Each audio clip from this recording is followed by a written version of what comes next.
Bienvenue au 11e épisode des Jobbers. Donc, dans cet épisode, on a bien des choses à vous parler. On va commencer avec Survivor Series qui vient d'avoir lieu la semaine passée. Donc, on va pas parler de beaucoup de matchs, on va parler d'un match en particulier. Mais comme à l'habitude, on va vous parler des résultats qu'il y a eu.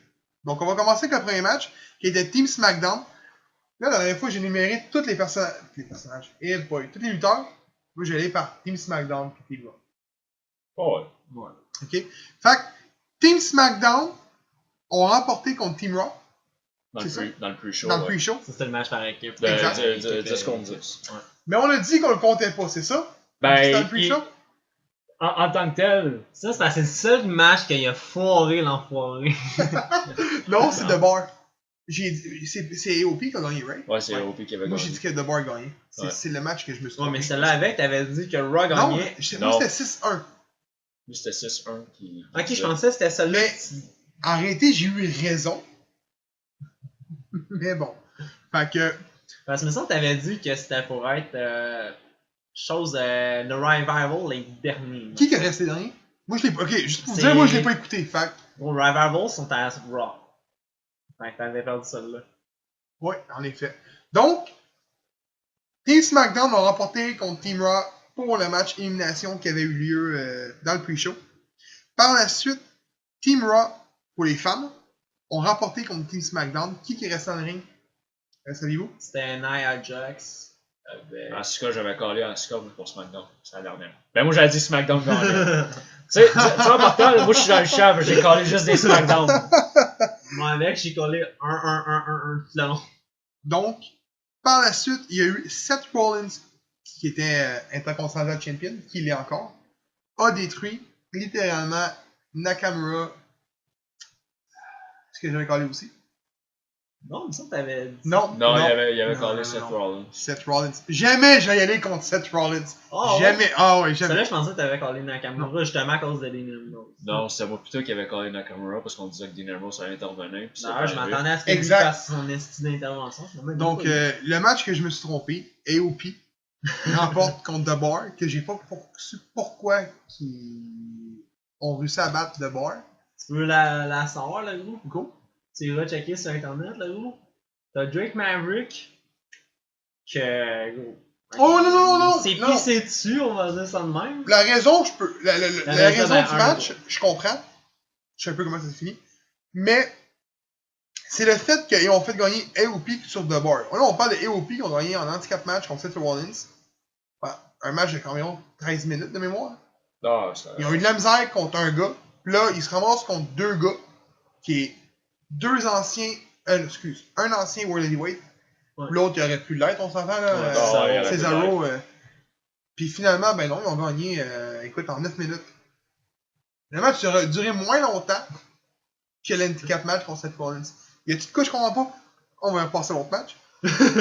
Buddy Murphy retain sa ceinture contre Mustafa Ali. De mémoire, j'étais le seul à dire Buddy Murphy ici. Tout le monde me disait. Non, je pense que là, on disait tout Buddy. Non, moi j'ai dit Mustafa Ali. Non, mais moi j'avais dit Buddy. Lui, il disait qu'il avait donné la ceinture parce qu'il était en Australie.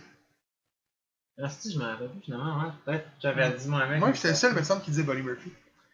Mais, son idée, là, qu'on va retranscrire nos prédictions pour ça. C'est bon, ça, c'est bon. Ouais, j'aime. C'est bon. Prochain match, Team Raw remporte sur Team SmackDown, qui était le traditionnel 5-on-5. J'étais dans le champ complètement. Team Raw.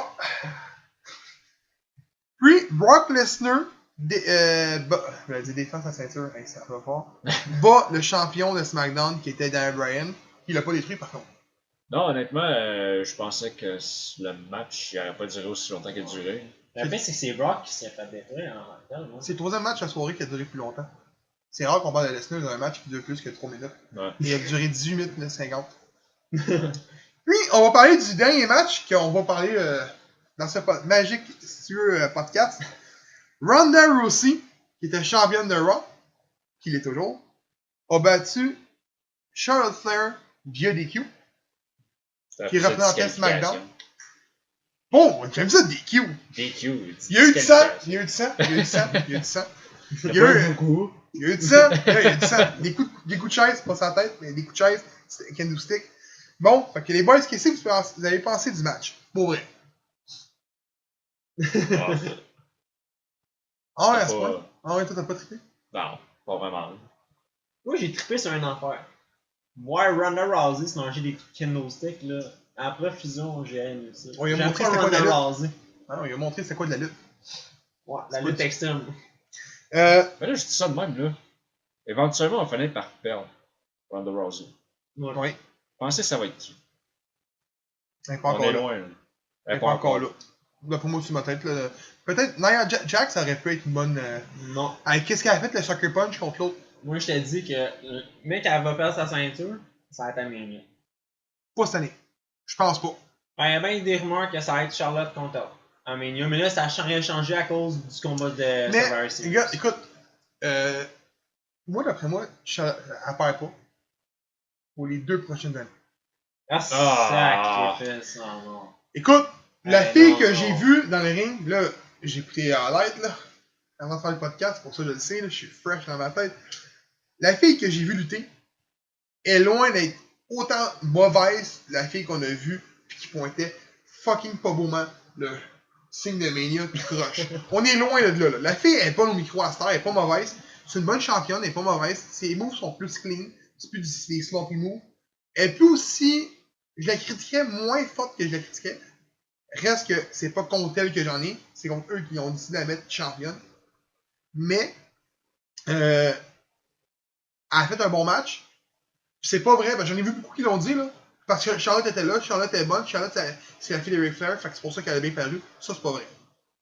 On va se le dire, là. Ils sont deux dans un match, les deux sont là, puis le match était pas pire. Même si tu l'as pas aimé, là, le match était pas pire, là. C'est mon opinion. C'est le meilleur match de la soirée. Juste la fête avec Non, le moment de la soirée, là, c'est le hijack de Enzo Amore. Hey, c'est moi qui le cause, ça, crosseur. Ben, c'est moi qui l'ai dit.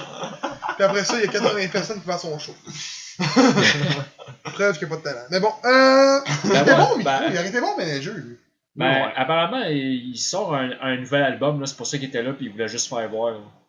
Ouais, là, ce que j'ai entendu dire, c'est la même affaire que James. Genre, il a fait un album de rap, là, puis il voulait juste se faire connaître. C'est pour ça qu'il est allé là pour il y a faire le une contrat. maison de disques qui a signé Enzo Amore pour un CD. Ça a l'air, ouais. Ah, gros, moi j'ai vu la pochette. Ben, honnêtement, là, j'ai pris le temps pendant la semaine, j'ai regardé. Non, j'ai pas écouté son album. J'écoute pas du rap, là, puis tu le sais. Mais j'étais sur YouTube, puis je regardais des entrevues. J'ai vu une entrevue de Simon Gotch, lui qui était avec Aiden English. Aiden English, merci. Il blasse solide, là. Apparemment, Enzo Amore, c'était juste un gars qui est inventard, c'est un truc de cul. Simon Gotch? Ouais. Fait que vous allez voir ça. C'est pas lui qui l'a blessé? Je dis ça de même, quand il l'a collé dans les côtes pour manger une commotion, c'est pas Simon Gotch? Ouais, mais je pense ouais. que. Ouais, c'est lui qui l'a fait, là, mais je pense que ça, je pense pas que c'était intentionnel. Oh! Même je laisse ça planer dans les airs, là, mais bon. Donc, c'est ça pour Series. On va passer à NXT TakeOver, qui était un vrai événement de lutte. Donc, attends. Votre note sur Series? Sur 5 étoiles? Vous l'avez vu complet, fait que vous pouvez donner une note. Non, on a juste vu les highlights, nous autres, là. Vous êtes? Ok, ben on ne donnera pas de note, là. On n'est pas assez fiable là-dessus pour cet événement-là. NXT TakeOver. C'était Shayna Baszler contre Kairi Sane. Elle retain son titre dans un 2 contre 1, qui était un best of 3. Qu'est-ce que vous avez pensé du match? Oui, je me sens dans le garde. Honnêtement, Regarde, tu bêches souvent les matchs de filles, mais. Ah, c'est un plus tu me traites que je suis anti-fan. Fille-moi sur le dos. Non, pour vrai, je trouvais que le match était écœurant. Très bon match de filles. Malgré que j'aime pas madame qui ressemble à un homme. Malgré ça, il était très bon. T'aimes pas non plus les pirates, là, gros? J'aime pas non plus les pirates. Honnêtement, la fille est bien meilleure qu'Asuka dans le ring. C'est mon avis. Kairi Sane, tu Oui. Elle code des meilleurs promos. Encore là, c'est mon avis. Elle parle mieux anglais. Elle a le moins gros accent. Reste qu'elle a un accent japonais, mais elle est moins pire qu'Asuka. Moins prononcé. Exactement. Elle serait capable de cote une promo comme Funaki le faisait à l'époque. Je suis sûr et certain. Mais ça, c'est mon avis, tu sais. L'autre, par contre, elle me tape ses mains. Avec son style je sais pas, Elle a comme un pic, là. Ouais. C'est pas beau. Pas beau avec sa petite serviette. Je sais pas. Je suis pas capable, mais elle est pas mauvaise lutteuse. Le match était très bon, mais sans plus ni moins. Pour moi, là, c'était un bon match de filles à NXT. On était loin des matchs qu'on avait avant, par contre. C'était dans le temps de Charlotte, Sasha Banks, Bayley, pis tout, là. C'était loin de là, mais c'était bon. Oui, boys? Tu l'as-tu vu, James? Non. Tu l'as pas vu? Non. Ça, je pense. Oui. Moi, dire comme toi, c'est un bon match pour un NXT TakeOver. Quant à moi j'avais mis plus que Kerry Sane gagne. Parce que Shayna, j'aime mieux le in-ring à Kerry Sane que Shayna. T'aimes pas les Ronda Rousey? Excuse, là, quand elle commence à faire des coups de pied là, dans le ring, là, puis elle commence à courir dans le coin. Après, je suis écœuré de voir ça. Hey, man, j'ai de quoi à dire par contre sur ce match-là. C'est de quoi j'ai remarqué. Tout le long du match, ça donnait des coups de poing, des coups de pied. On dirait vraiment que c'était genre des coups de pied, aucun souffle. Baszler est trop grande pour Sane. Beaucoup trop grande. Kerry Sane a fait 5 pieds, je pense. Oui, je sais, mais elle est trop grande. C'était pas. Il manquait. Moi, je l'ai vu de même. Peut-être que le monde va dire que c'est ça dessin, c'est pas grave, la grandeur. Peut-être. Mais moi, je l'ai vu de même. Puis je trouvais que les coups faisaient moins. Tu sais, c'est sûr que moi, j'ai fait de la lutte. Je veux pas, la lutte, je la vois un petit peu des fois dans un angle différent. Surtout des coups qui sont manqués ou des coups, tu sais. Des coups de botch, moi, je les vois tout de suite. Mais quelqu'un qui a pas fait de lutte, c'est moins les techniques qu'il y a à faire. Mais là-dessus, je le voyais clairement. Clairement. Mais bon. Donc, deuxième match. Aleister Black remporte son match contre Johnny Wrestling. Les boys, qu'est-ce que vous avez pensé du match? Non, moi, je l'avais bien aimé. Moi, j'aime bien Aleister Black. Aleister Black pour vrai? J'aime bien son personnage. Je sais pas qu'est-ce que ça va donner quand il va monter en haut, mais... Simon. Ah, toi, tu penses qu'il monterait pas? Ben gros, les gars, ils vont dire qu'ils veulent pas monter présentement. Ben, tu sais, comme tu disais la dernière fois, il y a trop de talent en ce moment en haut. Oui. Tu sais, si tu le montes... oui. Moi, je me demandais ce que c'est ça, Johnny Gargano, encore une fois qu'il gagne, mais... Parce que moi, je me demandais ce qu'ils veulent, comme... poursuivre son ascension en heel. C'est pour ça que je me demandais ce que Gargano gagne. Ben, il n'y a rien qui empêche. Ouais, ben, ça veut pas dire que c'est fini la rivalité parce que Aleister Black a gagné. Mais moi, ça sera pas fini. Parce que Aleister Black va sûrement aller chercher un title shot contre Tommaso. Mais techniquement... Ben, techniquement, il a pas eu son rematch là, quand il a perdu le titre. Mais non, mais Finn Balor non plus, il l'a pas eu. Mais juste vous dire, quand Roman Reigns a gagné à Universal, il a donné un shot à Finn Balor en passant. Oui, c'est vrai. Mais ça a pris du temps avant qu'il l'aille. Ouais, mais même à ça, j'avais pas ça un rematch, le gars... Techniquement, Gargano a plus sa place dans NXT. Il devrait être monté, là. Il a tout fait dans NXT, on s'entend. Il n'a pas gagné la championnat du monde, c'est correct. Mais, je veux dire... Il l'a pas gagné, il me semble. Non, il a gagné la tag team avec Tommaso. Ok, ouais, c'est ça. Mais il a jamais... Écoute, le gars, là, il a fait 12 takeovers. Il y a eu des title shots. Il y a eu des bons matchs avec Tommaso. Il y a eu des bons matchs avec Black. Dans ma tête à moi, là, il n'y a plus rien à faire en bas. Là. Il devrait être sur le point de monter. Puis sa place, malheureusement, est à Tour 5. Ouais. Je l'aime bien, là. Mais... Tu vois à Tour 5, toi? Oui. J'ai bien l'envie d'en voir là, mais justement, il y a trop de talent. Oui, mais il s'en va là. Donc, tout à l'heure, tu parlais de Ricochet qui était bon, le gros. Ça en a un autre que moi j'aime bien. Oui, mais. Son in-ring, le gros, il est cher. Ouais, mais je le vois pas à Tour 5. Gargano est moins bon que Ricochet. Ouais, ça, ouais. Ricochet, il est clean. C'est ça, je veux dire entre les deux. Mais Gargano s'en va à Tour 5, puis d'après moi, oui. C'est coulé à béton. C'est pas que non, parce que le gars, il est bon en Chris. Donc, les boys, troisième match. Tommaso Ciampa défend sa ceinture contre Velvet Dream, a.k.a. Hollywood Hulk Hogan. Il y a eu du sang. Je l'ai pas vu le sang, mais j'ai vu le ref avec des gloves, ce qui veut dire qu'il y a eu du sang. En français, c'est des gants. Je sais. Des gants de chirurgien. Les boys, le match, qu'est-ce que vous avez pensé? Ben, moi, j'aurais peut-être préféré que Velveteen Dream gagne le titre. Ah oui, à ce point? Ouais. Pas que j'aime pas Ciampa, je l'aime bien. Il est très bon dans son rôle. Mais peut-être à un moment donné, changer de champion, ça fait pas de tort. Ça fait pas bien longtemps qu'il est champion, c'est aussi bon. Non, mais calculez de même, là. Ils ont 4 shows par année. Il est champion. Ouais, yes. Il a été champion quoi, 2-3 semaines avant SummerSlam? De mémoire, ouais. Ouais. Parce que c'était censé être Aleister Black contre lui, là. Finalement, enfin même, là, ça a été pas longtemps avant. SummerSlam, c'est en haut. Ouais, parce qu'Aleister Black s'est blessé.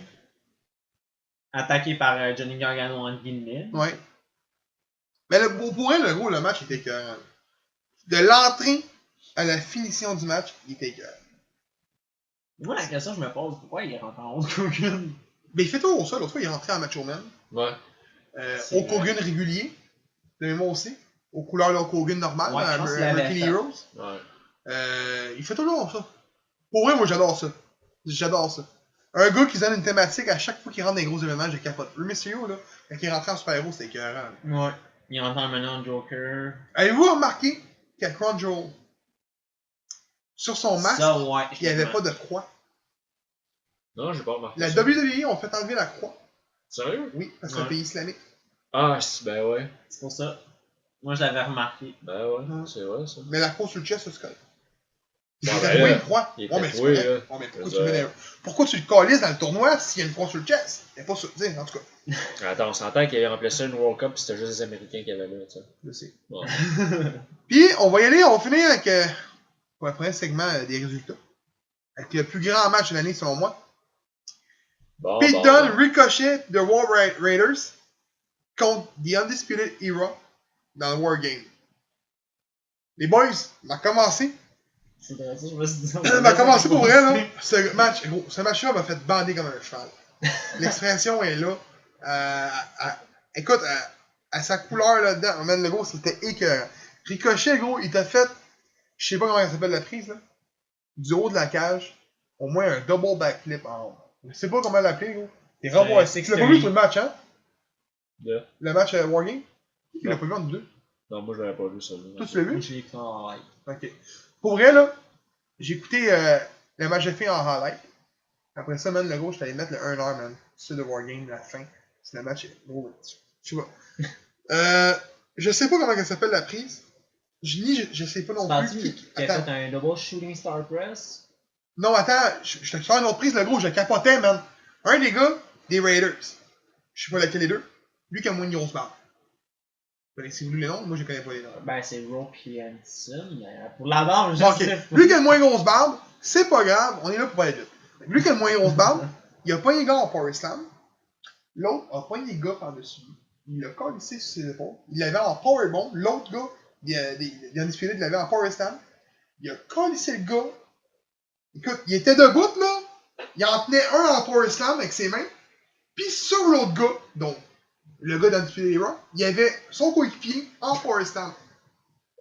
Fait qu'il a collé en même temps. Un en Powerbomb, puis l'autre en Power Slam en même temps.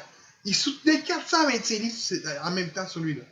Puis, ce qui m'a impressionné, c'est pas le fait d'avoir deux gars de lui pis la prise. C'est qu'il y a eu la force de se donner un swing pis de le pitcher. Là, il n'y a pas de gars qui saute, là. Il l'a vraiment fait volontairement, là. Et on va en prise, le gros, c'était écœurant. J'ai fait. Là, la blonde était là, pis je fais, hey, gros, check ça! C'est pas le gros. J'ai chéri, check ça! Quoi? Check ça, je suis bandé! Gros, c'était écœurant, je capotais. Pour vrai, le gros, c'est tout un esti. Des tables cassées, il y en a eu. Il n'y a pas eu de sang, malheureusement. De la barbelée, pas de la barbelée, excuse. Des candlesticks, des poubelles, des coups de chaise. Le gros, à un moment donné, man, t'as Pete Dunne qui est pogné dans les astis de cage, avec deux cadenas. Là, ma blonde est là, puis elle fait, ben là, c'est pas juste, il y a un autre cadenas, parce que je pense que c'est lui qui a le pinch, là, à la française, là. Roderick Strong, c'est ça? Non. C'est quelqu'un genre comme une petite moustache, lui qui se prenait avec le trophée à un moment donné.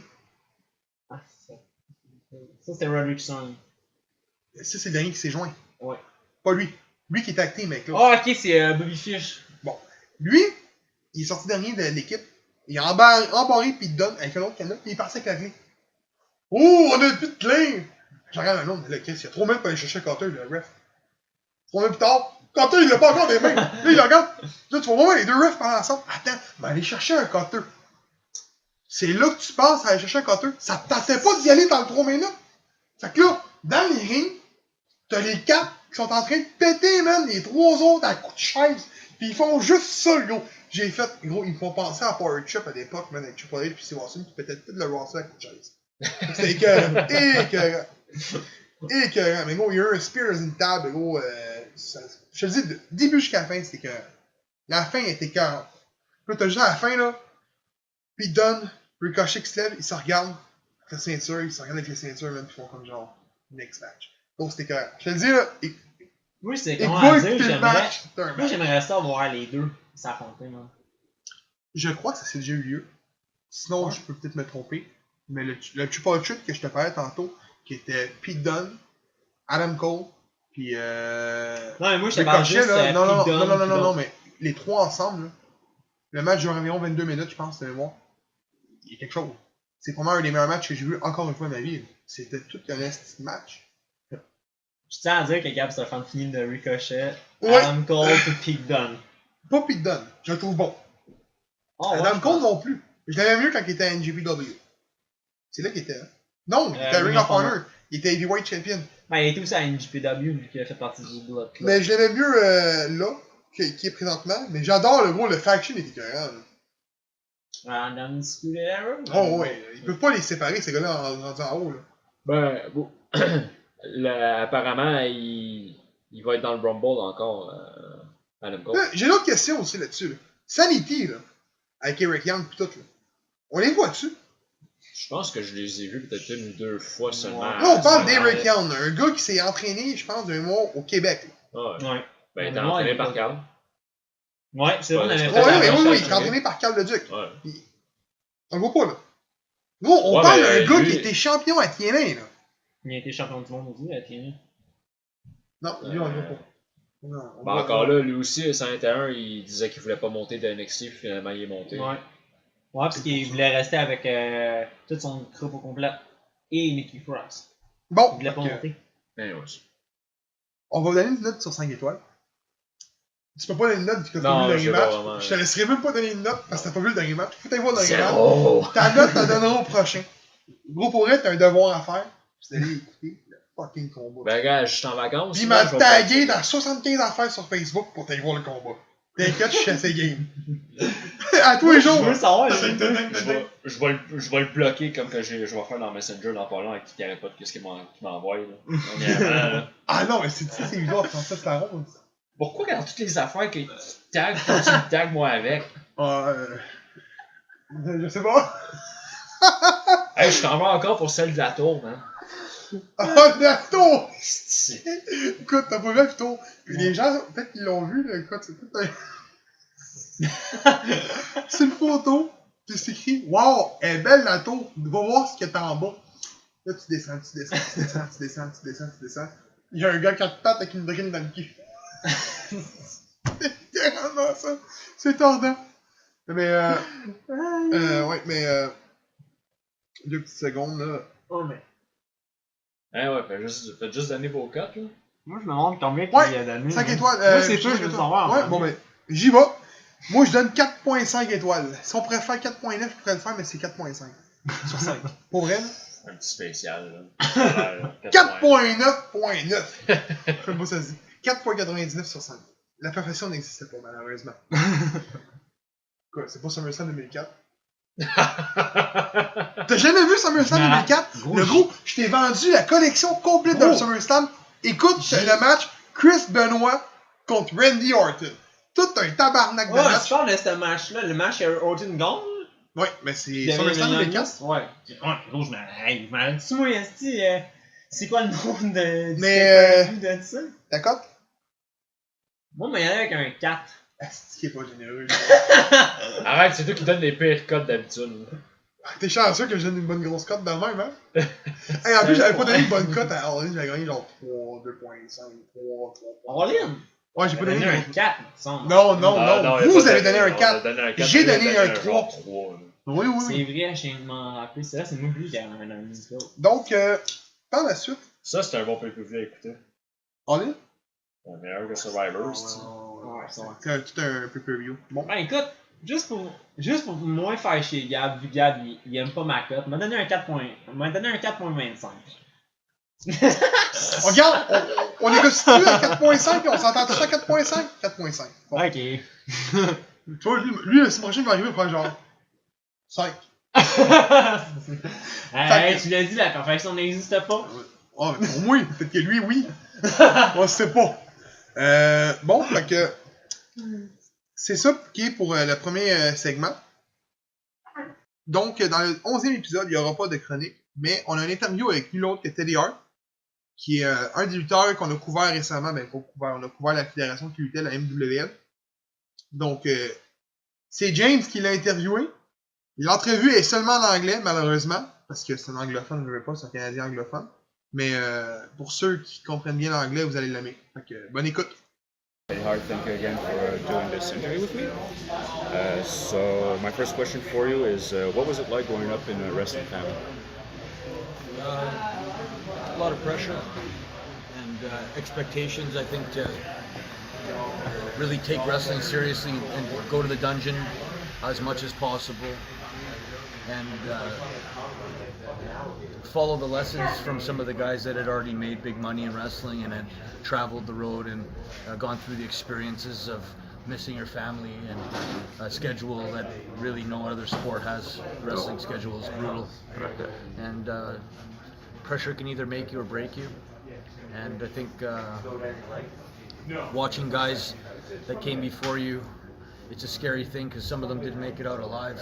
Yes. So it was a lot of stress, but again, it can either it can crush you or it can add strength to your character and your mind, your body, and your spirit. And if you can keep your mind, body, and spirit strong, this business has a lot of wonderful aspects to it. So making people happy and following in my grandfather's footsteps and trying to live up to the expectations of Brett and Davey and Owen and Jim and Dynamite and Chris Benoit and a lot of the guys that came from Calgary and the Dungeon, and take advantage of the name and also do a lot of work to keep the name's value alive and be a legend by effort in the ring, and people should want to see you again because of how much work you do, and wrestling fans understand this business. It's there's a lot of, I will say there's a gray area for what you can get away with doing, and they say sometimes less is more, and I tried to have a motto that you can do a lot in wrestling if you do it clean and you train properly for it. I'm almost 40 years old now, so I think I've taken good care of my body, and I pride myself on being trained properly. I've never hurt a wrestler in the ring, and I do some of the most dangerous moves, and I think of myself as one of the most innovative wrestlers ever, which is hard to do after 60 years of this sport, to come up with new stuff. And again, it's also about working with your opponent, making him look good, and telling a story, and walking away so both guys can feed their family the next show and the next show and the next show after that. And again, just always happy to come to a city like Montreal, has a great wrestling tradition, and walk away with people saying, please come back. Awesome. And obviously, the Hart family was probably a good influence on you. Other than your family, who are the other wrestlers that influenced you to become a wrestler? I always loved Rey Mysterio Jr. Shawn Michaels, I thought, was phenomenal. Undertaker,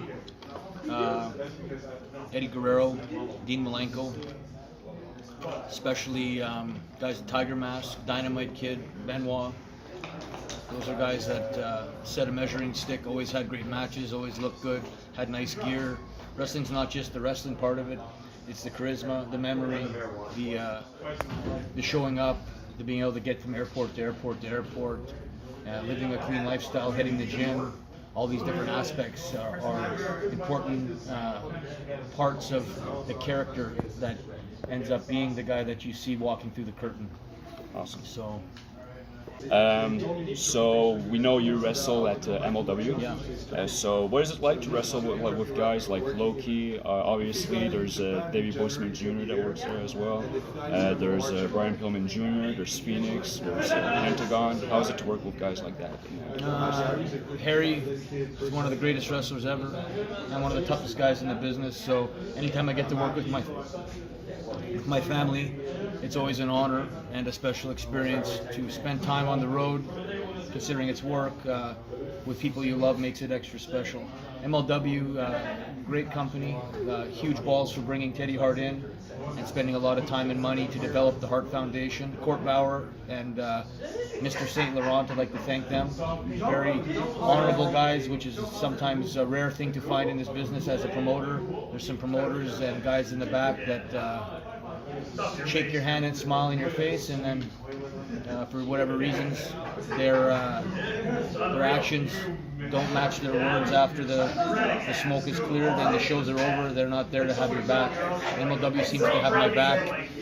Congratulations to Phoenix and Pentagon for being so popular and working so hard. They came from very poor backgrounds in Mexico, from very little. Nobody really helped them out. I remember training with Pentagon at Apache's school. I was one of the first guys to train with him, and he's always grateful to me. Very nice guy. Phoenix had his very first match on TV with me, and I think I helped influence both those guys. Phenomenal talent, good guys, professionals.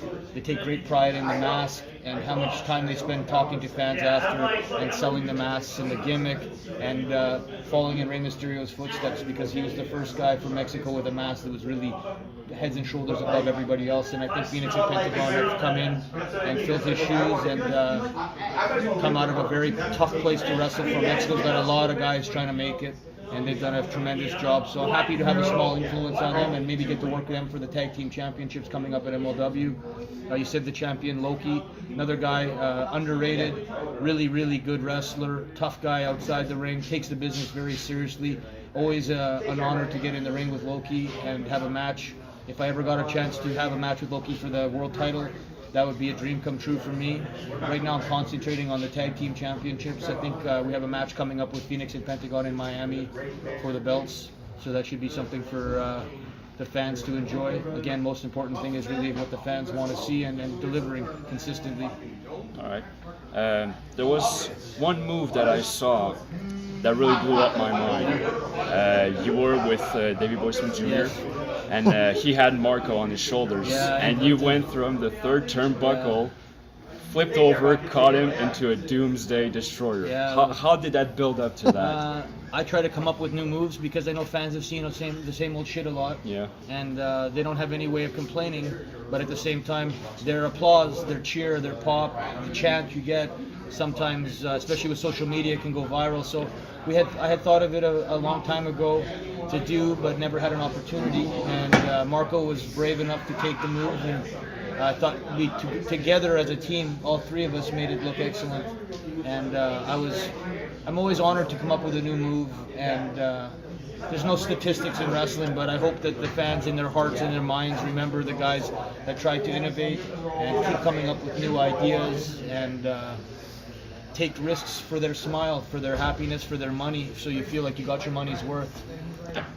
And if you can pick any opponent in the wrestling business for a dream match, who would it be and why? It used to be Shawn Michaels, and but I don't know now. It might be too late now. I don't know if I'll ever get a WWE run, and he might not. I think he's still in good enough shape to have another couple of great matches. Yeah. But it sounds like he's going to have one more match with Undertaker Kane. Maybe they've already done it. That's pretty special. So always a dream to wrestle with Rey Mysterio, which I got to wrestle Rey Mysterio last year with. It was a special tag match with Phoenix and Jeff Hardy in Tijuana. So that was one of the dream matches I always had, was just be in the ring with Rey in some aspect. It didn't matter if it was a tag match, triple threat, a battle royal, something nice. And that happened. So that was one thing I kind of took off my bucket list. But Shawn Michaels would always be probably my favorite opponent. And if I could go and get guys from heaven, I'd love to wrestle Chris Benoit or Eddie Guerrero. Both those guys were phenomenal. And yeah, that's probably maybe Kenny Omega or Neville. I wrestled Neville once before, but not after his WWE run. So maybe Kenny Omega or Neville would be the other 3 matches I have. Pretty cool. And my last question for you: how did you like your experience to wrestle in Montreal? Great crowd. Was well worth the headaches of getting here. It was a lot of trouble to get here. A couple flight delays. The weather was really bad. I had to fly out of a different airport, which was a couple hours from the city I live in. So it was while you're getting here, you're hoping it's worth it, but it's a lot of work, and that's what separates the men from the boys and the pussies from the professionals. So I'm here. I wrestled last night in C4. The car I drove in had no heat. It had a problem with the 4x4, and the sockets blew out, so nothing worked. So it took us 4.5 hours to get to the show. Because of the flight delays, the people that were picking me up, there was a problem because they were supposed to pick me up at a certain time, but then they couldn't pick me up because the flight was delayed, so we had to wait. So it was about a 3-hour wait at the airport, sleeping on a cement floor, trying to wait because you don't know when they're going to come, and you don't want to be waiting and then miss the ride or have them circling around too much, just to be polite, because you're always lucky to get a ride from the airport from somebody, because it's that risk when you're there, you're sitting there in limbo, waiting. So it worked out. Both nights were really good. Go out to have a nice meal and then get back to my cats and to my girlfriend in Philadelphia and just relax and enjoy my week off. Next week I have 2 big shows. One's Game Changer Wrestling. The next day is in Toronto for Destiny. And then after that I have Puerto Rico for the very first time in my life. I get to go do a charity show in Puerto Rico for Hurricane, for fundraiser for Hurricane that happened there. Okay. And then back to MLW I think for December. All right, pretty cool. Well, again, Teddy Hart, thank you so much for your time. It was pretty good. Donc, pour la deuxième partie de l'épisode, on va couvrir le show de la FLQ qu'on est allé voir. Donc, pour ceux qui ont été, c'était quand même un gros gala. Il y avait Matt Cross, Teddy Hart, avec Smash Wrestling qui était là également. Un tabarnak de gros show, donc on peut le dire. Fait qu'on va parler des 4 matchs qui nous ont accrochés. Donc, on va commencer avec le match féminin, qui était le grand retour. Oui, désolé de te couper. Juste prendre un petit temps pour remercier Carl Leduc. Oui, c'est vrai. Il nous a quand même donné l'opportunité de faire l'interview avec Teddy Hart. Donc, Carl, quand tu vas écouter l'épisode, mais on te remercie. Oui, merci beaucoup. Merci beaucoup. J'avais écrit en Messenger, c'est pour ça que j'ai pas pensé. Moi, je voulais le dire dans le podcast. Non, mais c'est bon. Donc, regarde, vous m'avez recoupé, bon. Regarde, je voudrais dire merci à Yvan, je pense son nom de famille, lui, voyons, notre fan qui est venu nous voir.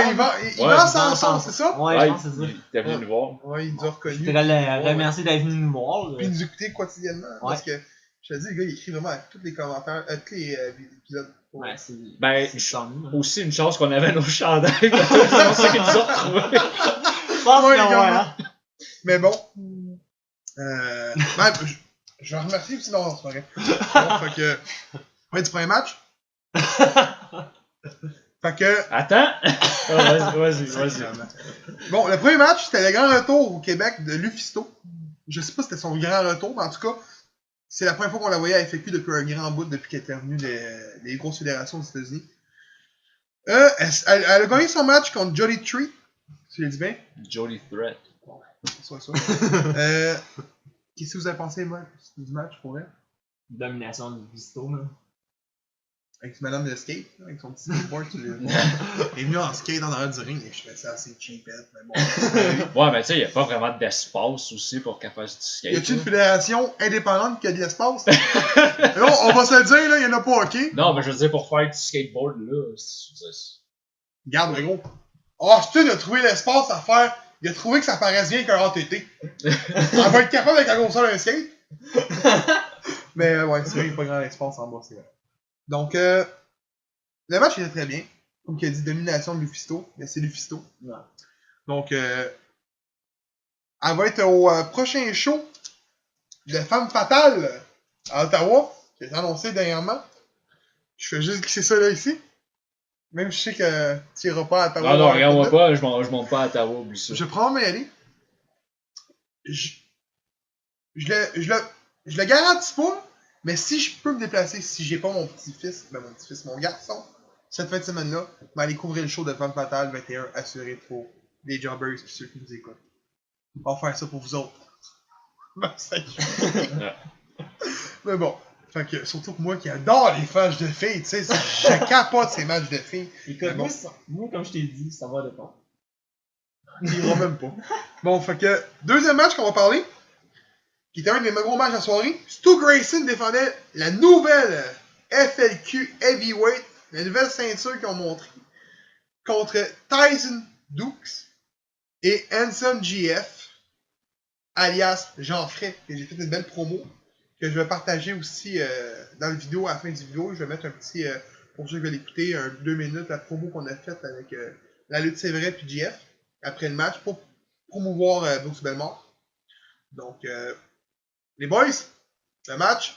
Parce que malheureusement, j'ai pas vu le match, moi j'étais backstage. C'est juste la fin que j'avais pas aimé. Sébastien Soir, il est arrivé, puis il a menotté Stu Grayson. Ah oui, je l'ai vu, le match, oui, il a menotté Stu Grayson, c'est vrai. Puis après ça, Tyson Dukes, il en a profité pour... C'était l'été, j'ai pas vu. C'est vrai, il était bon ce match-là. Ouais, c'est un bon match. Genre, après, man, il était magané, là. Mais tu l'avais calé que Stu Grayson, il ressortait pas avec la ceinture. Ouais, c'est le seul à avoir collé. Encore une fois. Honnêtement, quand j'ai collé ma prédiction, moi, je voulais que Hanson GF colle. Ben honnêtement, moi je pensais que c'est lui qui allait gagner. J'adore l'élite de Montréal. On va dire en français parce qu'il m'a repris pour les hosties de gants. Je vais dire l'élite de Montréal. J'adore le team, le faction. Mais Dukes, c'est Dukes. C'est un des meilleurs lutteurs, je trouve, qu'on a au Canada présentement. Fait que... Ben, il est entraîneur à NXT, on a bien compris. C'est ce qu'on m'a dit, oui. C'est ce qu'on m'a dit. Okay. Est-ce que c'est vrai, est-ce que c'est pas vrai, je sais pas. Mais c'est ce qu'on m'a dit. Parce qu'il avait mis une photo. Là, avec des bottes, puis un cheval NXT, genre avec sa location. Ouais. Mais regarde, le gros, c'est pas sûr, c'est pas fait. Je vais essayer de négocier une entrevue avec lui. Au pire, j'ai rien demandé sur Facebook, je l'ai comme ami sur Facebook. J'y demanderai au prochain show s'il veut nous accorder du temps. Puis tu lui demanderas. Ça fait 2-3 entrevues, 2-3 podcasts qu'on se parle de. Il est-tu entraîneur à NXT? La photo sur Instagram, c'est quoi? Tu lui demanderas. C'est bon. Je fais ça. Fait que, on va parler d'un autre match, qui était un des gros matchs aussi de la soirée, c'était des gros matchs, anyways. Teddy Hart contre Matt Cross contre Scotty O'Shea. Monsieur Keyboard, parce qu'il a pété le keyboard à Puff. Puff. Respect. Gros, man, Puff était écœurant. Même si tu l'as pas aimé, le gros Puff était écœurant. Tu tiens-tu de dernier show? Je sais qu'il l'a pas aimé, ok, c'est bon. Non, il était genre annonceur. Oui, là. C'est ce que j'avais dit? Non, hey, nice shoes, wanna fuck? Il était crampé. Et quand je l'ai revu, j'ai fait gros, c'est Puff! C'était écœurant, en tout cas. Donc, qu'est-ce que vous avez pensé du match? Non, c'était un bon match. Moi, je l'avais bien aimé. C'est du Teddy Hart à son meilleur, là. Non, c'est ça. J'ai pas assez vu Matt Cross. Matt Cross, honnêtement, il y a des moves que j'aurais aimé voir. Là. Je sais pas pourquoi ils les ont pas fait, là, mais... Quand il court et qu'il s'en va vers les cordes. Ouais, ça, il l'a pas fait. Moi, comment je l'ai vu? Scotty O'Shea, c'est un gars de Smash. Non. Il voulait peut-être plus le montrer. Non, peut-être. Ouais, Smash. je m'attendais à ça. On a vu beaucoup de Teddy Hart, ses gros moves tout. Non. C'est un Canadian Destroyer qui a fait ou un Doomsday? C'est un Canadian Ben, d'habitude, le Doomsday Destroyer, c'est quand. Ben, j'avais posé justement la question pendant. Ouais, quand il pogne, mettons, en Powerbomb, il te le fait flipper, puis il finit en Power Driver. Ouais, mais le Doomsday Destroyer, c'est quand il saute de la troisième corde. Oh! Là, ça vient. Parce que quand on a. Tu sais, la vidéo que tu m'avais montrée avec David Boy Smith Jr., hein, c'est quand il a pris Marco sur ses épaules, puis quand Teddy Hart il sort de la troisième corde, c'est là que ça devient le Doomsday Destroyer. Ok, mais tu vois, moi j'aurais posé. Non, mais c'est ça que j'ai demandé pendant l'entrevue. Ouais, j'ai demandé comment quand il s'en est arrivé de faire ça. Je sais, mais tu savais le nom du move. Oh, ouais. Moi j'aurais dit un Canadian Destroyer from the top rope. Oh, ouais. Moi c'est ça que j'aurais dit. Ben, toi tu savais le move. Ouais. Je savais même pas c'était quoi la différence entre un Canadian Destroyer et un Doomsday, puis là tu viens de me l'apprendre. Ouais. Ça arrive de la troisième corde. Ouais. Là je le sais, dans rien. Pendant lequel le Doomsday, c'est que l'autre, il a ses épaules en style Powerbomb. Dans un sens. Parce qu'on s'en a que tout le monde doit connaître la Doomsday Device. Là. Le mouvement de Legion of Doom. Ben, c'est ça. Ben, ça revient au même, c'est juste au lieu d'un clothesline, il le pogne en Canadian Destroyer. Fait que j'ai aimé, à part on disait que je pense que Hart s'était blessé à 11 ans. On disait que c'est retiré la. Ben, moi je pense que. Non, mais je pense que vraiment, Scotty O'Shea a manqué sa shot, puis il a vraiment donné un coup d'un gars. Ok, ça. toi tu l'as vu, là. Ah, écoute, quand il donne le coup, tu sais, quand il tient le ref, là, puis il donne le coup, moi je pense vraiment comme il l'a vraiment pogné, là, Ouais, parce qu'il allait avoir mal pendant tout le reste du match. Non, oui, c'est ça. Ouais. Et. Moi, je suis content, par contre, que Mafia ça a gagné avec son shooting star press, par contre. Moi, j'avais collé ça à mon oncle. Check bien, le gars avec la grosse barbe va faire un mouvement. Là. Check bien ça. Le gars, il a 37 ans. Check bien le mouvement. Mais. Il a fait son shooting star press. Écoute, 1, 2, 3. J'aime le fait que tu dis ça, mais un gars de 37 ans, ça, je gobe pas ça. L'âge ne veut plus rien dire. Ouais, je sais. Le gros, Non, quand je je sais. vois PCO faire un moonsault de la 3e corde à 50 ans, tu m'en reparleras. Non, ouais, ça, je Ça, sais. le gros, pour moi, c'est quelque chose. Faire un moonsault de la 3e corde, là, c'est quelque chose. Là. En partant, je peux te le dire. là. Pour avoir déjà essayé, je peux te le dire. T'as déjà C'est quelque chose. Oh my God, Ouais, mais j'étais moins gros à l'époque, tu sais. Fait que Non, je viens essayer. non, ça n'a rien à voir le gros avec le pot. J'aurais aimé ça de voir faire le moonsault d'un coup. Je dis pas que je l'ai réussi. Mais, voir un gars comme PCO, la shape qu'il a, l'âge qu'il a, a autant de flexibilité au niveau de. Tu sais, on s'entend qu'il faut quand même que tu sois flexible de faire un moonsault pis tout. Lui, il l'a quand même beau. Ça, c'est quelque chose. Matt Cross, c'est sûr, tu sais, tu te dis, ah, gros, je l'ai pensé plus grand que ça, moi, là. Ouais, mec. Il est de la grandeur de Mysterio, lui, là. Ou un petit peu petit, 5 pieds 4, 5 pieds 5, on avait dit. 5. Un Mysterio, il est comme 5 et 3, genre. Je pense que c'est 5 et 7 qu'on avait dit. Bon. Whatever. Fait que, Mais tu sais, on s'entend qu'il est pas grand. Là. Moi, je pensais qu'il était plus grand que ça. Moi, je pensais qu'il était près de notre grandeur. il est découpé, par contre. Lui. Ouais. Mais il est chic, ce gars-là. Il était smart, pour vrai. Ouais. Oh, ouais. Bien aimé de parler avec lui. Ouais. Donc, dernier match qu'on va parler de la soirée. TDT. Donc, tabarnak de team qui était composé de Thomas Dubois et Mathieu Saint-Jacques ont perdu leur titre face aux Pillars. Qui était composé de Brain Banks et Tarek. Ouais. Honnêtement, m'a fait un shootout à quelqu'un qui fait partie du groupe WWE Québec.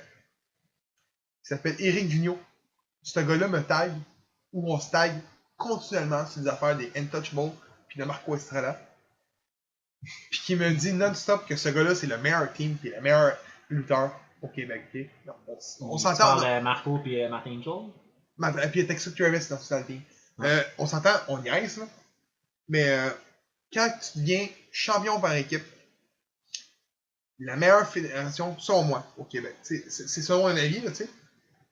Puis qu'en plus, tu possèdes la US Open, la Open Title, donc la classe ouverte, la World Heavyweight de la même fédération, puis tu possèdes la Tag Team, la Smash Wrestling Heavyweight de la même fédération qui est.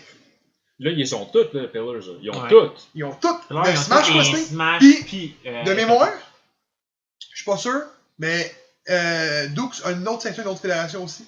Mais il a pas eu l'accord. Mais je suis pas sûr, mais il doit pas eu l'accord pour le montrer à FAQ, mais à Smash, il se pointe, il me semble, avec la ceinture. Mais je suis pas sûr. Mais, il me semble que Tyson 12, il avait 3 ceintures. Ben, je me trompe. Regarde, le gros, quand ils ont monté dans les rings, malheureusement, je les ai pas vus. J'étais backstage avec James, avec Teddy Hart. De mémoire, je pense qu'il avait les 3 ceintures Tyson 12. Je sais pas, ok? Je sais Mais, qu'il avait la Smash avec lui. j'ai malheureusement pas vu le match.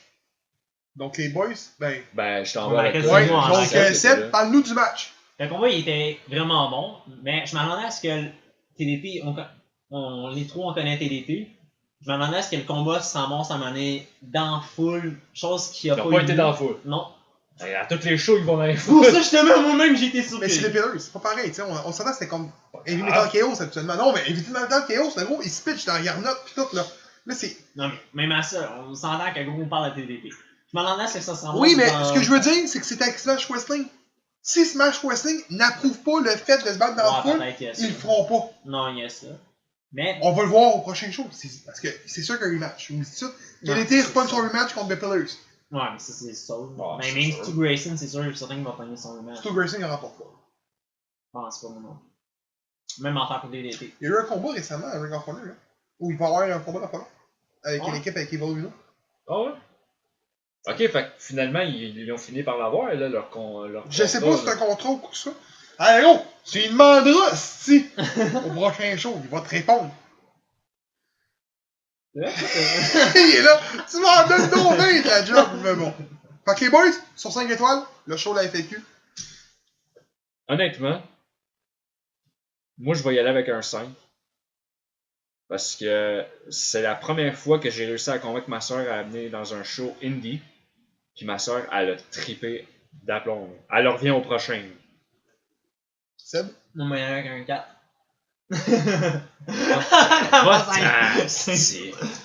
Ok.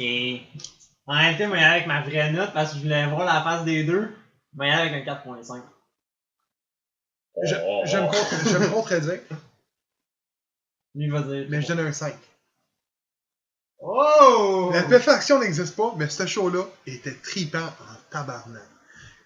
Gros, le gros. Puff, pour moi, gros, c'est un coup de cœur. Ouais. Hey, juste te rappeler, là, l'autre show de la FLK avant, t'avais donné un 6 sur 5. T'es sérieux? Ouais. J'avais un 6.5, ça clairement. Un 6.5. C'est vrai à cause Oui, de la oui, fin. ok. J'en ai un 6.5, le gros. C'était un tabarnak de show, ça. C'était tout un esti de show. Puis le prochain, là, je fais de la publicité, là. Le prochain, là, les écouteurs qui nous écoutent, là. Le prochain, c'est Cold War. Avec PCO. Gros, c'est D'accord, Willette. Il veut pas qu'on l'appelle de même. Ouais. Non, c'est PCO. Ah, ça va. Je sais pas si Ben, faites-le dire. Michel Côté, c'est le gars qui était avec lui dans ses promos, là. Genre Frankenstein. Ah. Je sais pas s'il va être là, mais PCO va être là. C'est sûr que je m'en vais me têter une entrevue avec PCO. Je vous le dis, c'est sûr que je vais me têter un PCO. Okay? On parle d'un des lutteurs les plus indépendants, les plus populaires présentement sur la scène indépendante. Il était dans le podcast de Steve Austin. Il lutte à la MLW régulièrement. Le gros, it's PCO time, man, à la FAQ, puis ça va être écœurant. Puis, on en sait un peu. Tu le sais peut-être pas, Seb, là, on en sait un petit peu plus avec un lutteur qui va peut-être être là. Mais j'ai pas eu l'accord d'en parler sur le podcast, fait que je te dirais ça autre que dans le podcast. Mais bon, les gens qui nous écoutent, il faut vous pointer au prochain show de la FAQ, je vous le dis. Puis allez voir les commentaires du vidéo, là. Puis Yvan Sanson va probablement dire son opinion. Écoutez-le, parce que ce gars-là va à la FCW, qui est un show qui est pas de la même ampleur que la FAQ. Puis je suis sûr et certain, je me donne une expression qui est pas bonne, mais qui était sur le bout de la chaise, qui écoutait les combats. Ah, Seigneur, ouais. Pour l'avoir vu, ouais. C'était tout un show de lutte, puis la FAQ de tour des bons gars-là. Ils ont un bon scripteur, ils ont un bon roster avec la Smash Wrestling. Des gars que tu peux pas voir ailleurs que dans la FAQ. C'est ce qui est fun à écouter des fois. Tu sais, des fois, tu écoutes, mettons, tu vas voir, mettons, à NSPW une fin de semaine, après ça, tu vas voir la IWS, après ça, tu t'en vas à SCW. Puis probablement, des fois, tu vois les mêmes matchs, les trois fédérations. C'est ça qui est plat. Parce que le noyau de lutteurs au Québec est pas énorme, avec beaucoup de fédérations qu'il y a. Fait que souvent, tu vas voir, mettons, Thomas Dubois contre Benjamin Toll à NSPW, et tu vas voir le lendemain à IWS. Là, t'es comme, ouais, mais je l'ai déjà vu. Vu qu'à FLQ, vu que t'as un Smash Wrestling, donc des lutteurs que t'as en Amérique du Nord, qu'il y a justement en Ontario, ça donne un plus gros vaste de combats que tu peux choisir. Puis c'est ça que moi j'aime avec FLQ, c'est juste pour ça. Ben, pas juste pour ça, mais ça en fait partie des points que j'aime bien. Donc, avez-vous quelque chose à rajouter avant qu'on ferme le podcast? Non, je pense qu'on a pas mal peut-être fait le tour. Donc, merci de nous avoir écoutés. Puis on se voit à la même journée la semaine prochaine. Merci.